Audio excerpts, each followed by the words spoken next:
What's going on, guys? Welcome back to the channel. This is ASAS to do. In today's tutorial, I'll focus more on frequency separation, color correction, and how to get the right widening of teeth and eyes. Okay, so let's get started.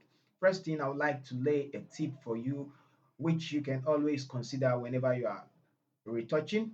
Now, the first thing is you need to know what you need to adjust. Now, if you check the skin tone, you see below the nose and this other side where I hover my mouse on, it's not the same color. But I would like all the part of our skin tone to look like the color under our nose. Why? Because when I do my frequency separation, it's just going to make the image look dull even after I've finished doing my frequency separation. But when I get the white balance properly, it's going to make the photo pop out the more, and it will make it come alive like what they used to say. So I'm just going to do that in a few seconds and you're going to understand what I'm trying to talk about. So let's get started. The first thing, we're going to add the hue and saturation adjustment layer. Let's zoom in.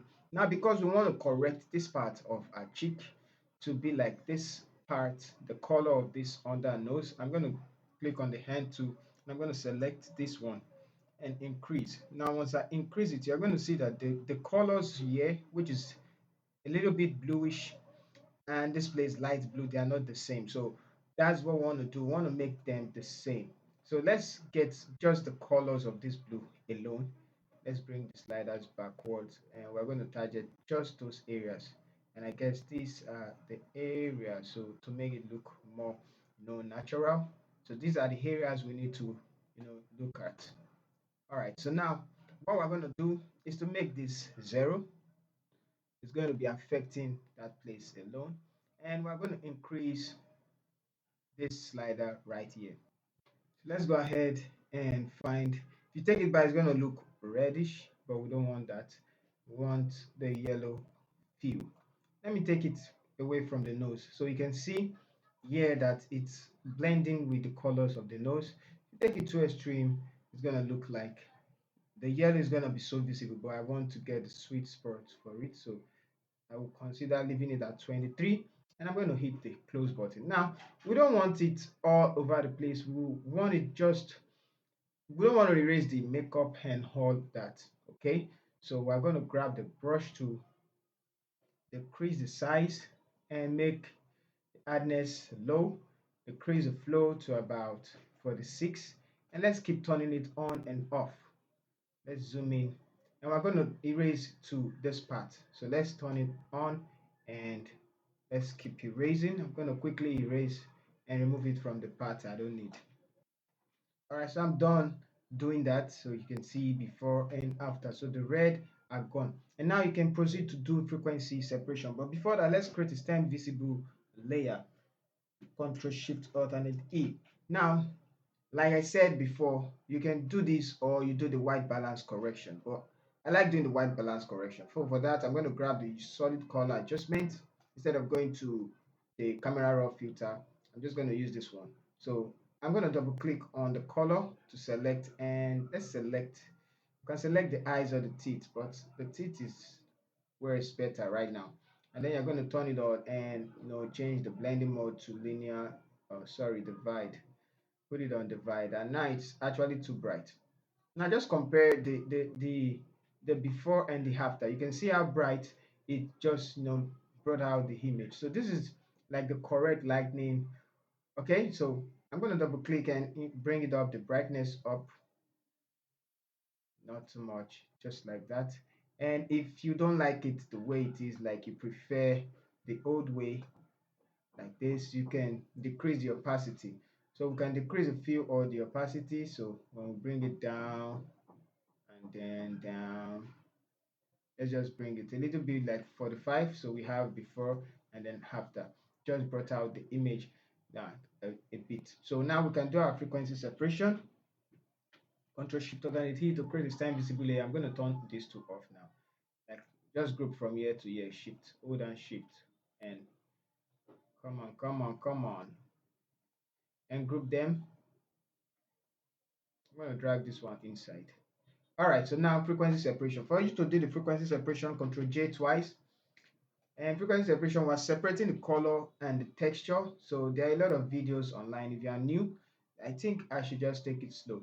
Now, for you to do frequency separation, you duplicate your layer twice and name one color and texture. And the reason for this is because you want to work on the color differently and work on the texture, which is the roughness, the skin texture, the pores in the skin. You want to, remove the blemishes.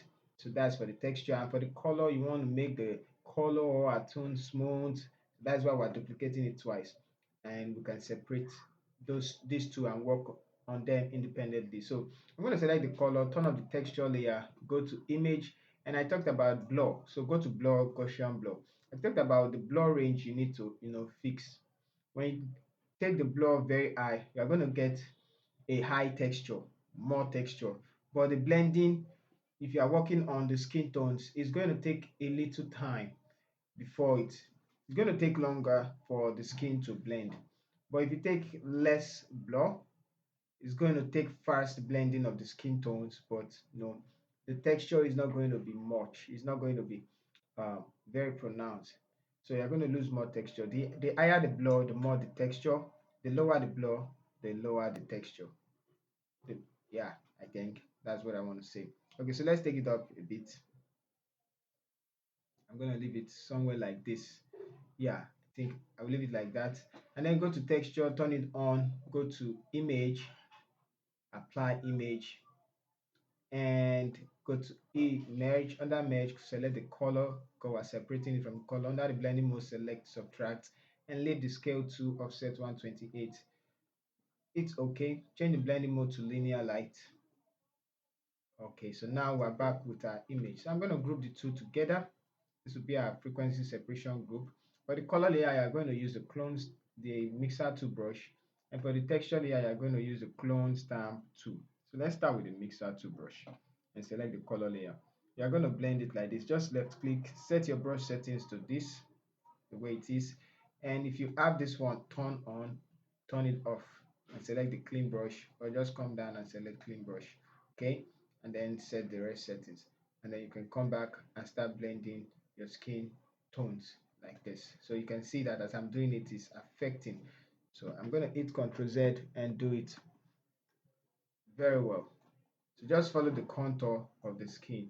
Like this side, I'm going to just, brush it 1, 2, 3. You just keep brushing it up, front, and then see the way I'm doing it. So you can take it up, take it up, take it up, take it up to cover some places.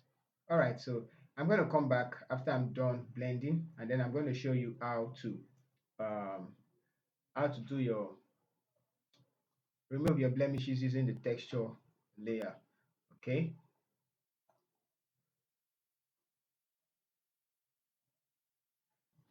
so I'm done blending the um, skin tones, and I'm going to go to texture, select the clone stamp tool.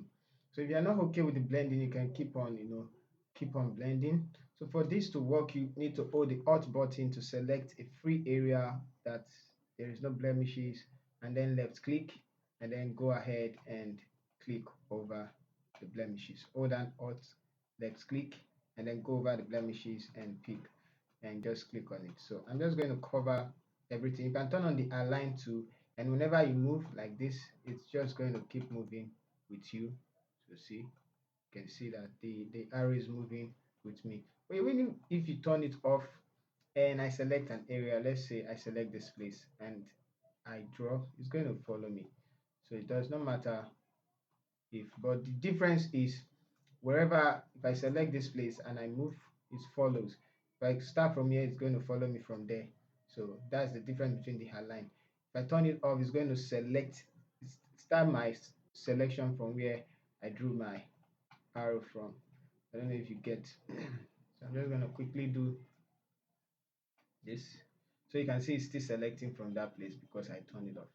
And I just prefer it like that because there's a way.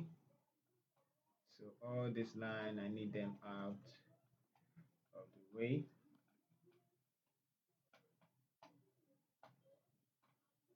Not all, but just some. All right, so I'm going to come back after I'm done, removing all these ones. So I'll say I'm done with the yeah, with the frequency separation. But I you can as well remove this light and this air and shape them the way you want this if it's too rough. So that's what I just want to show you now. You might notice that I didn't touch so much here just because I want to keep the photo real. All right, so one last step. So we have before frequency separation, and then after. Okay, so now I'm going to try to make the teeth, white, like I normally say the teeth. I'm going to make it white. So let's grab the solid color again, and it's okay. I'm going to turn it off, double click and select. Let's select the eyes in this case, and it's okay. Turn it back on, go back, select the divide, and I'm going to invert the mask for it, Control I, and I'm going to double click on it and increase. Yes, it's okay.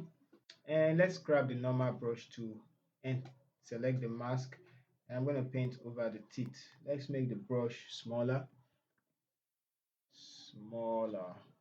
I just hit P. Okay, I'm gonna paint. Don't worry if it's too bright, we'll fix it in a moment. Okay, so I'm just going to remove that. Let's give that place some highlights, and here as well, and this side. Okay, so now that we have the selection already, it's very easy for us to do what we want to do. Okay, so now I'm going to go ahead, double click, open it up, and take it all the way up. Now it gives me a sense of the white feeling. Okay, so next thing is to put the photo filter, and let's use the color 82, and it's going to cool it up. I'm going to hold down alt, drag and place it on top, and yes, replace layer mask. And there we go. You can see the difference of before. Let me turn it off and on. So but that's too much. If you want to do it alone on that, it's not going to. So just decrease the opacity a bit. So there's one more last one, which is the hue and saturation. So grab the hue and saturation adjustment, and let's grab the mask, holding down Alt to replace it. Just hit X, and we're going to desaturate. So don't miss that step. We need to desaturate it. And the reason why we're desaturating is because once we use this tool, only this one, we still have some rough colors, within blend. Even if we use this one, the rough colors are there. So but once we desaturate it, it's actually making it just complete white. But we're not going to go extreme. We're just going to leave it like this a bit. And we'll go ahead and select the brush tool, and I'm going to remove it from this side. Although the teeth is inside, so it needs to be white. And hit X on the keyboard, X, X, X, X, X, to cover for some places you don't need it. Okay, something like this. I'm going to go ahead on this one as well and cover some places, and come here as well and remove. Okay, so now there we go. All right, so now that we have our teeth and white, I'm going to group everything together, and now you can decrease the opacity of it in the group and make sure it matches the image. So I'm going to leave it somewhere there, and overall I'm going to add this photo filter again as a color grading, and it's going to make the color come back. So let's create a stand visible layer, Control Shift Alternate. Before we do that, let's grab the vibrance and exposure. Let's start with the exposure. I'm going to increase the gamma, yeah, to give you more definition. So you can see how give you more definition. You can as well add the curve, and you can brighten things up. Let's look at the histogram so we can brighten things up a bit like that. We're going to take it up a bit again. And what last thing I said I want to put? I said vibrance, right? Yes. So let's give some vibrance. And I think we're good with the way it is, instead of doing a lot of color grading. So let's do Control Shift Alternate E, Control Shift Alternate E, and now create a stem visible layer. So I'm going to group everything here again together and turn them off. So let's see from where so this is our before, and then this is our after. So thank you guys for watching. We're going to see you in our next video. Thank you once again. This is ASAS Studio.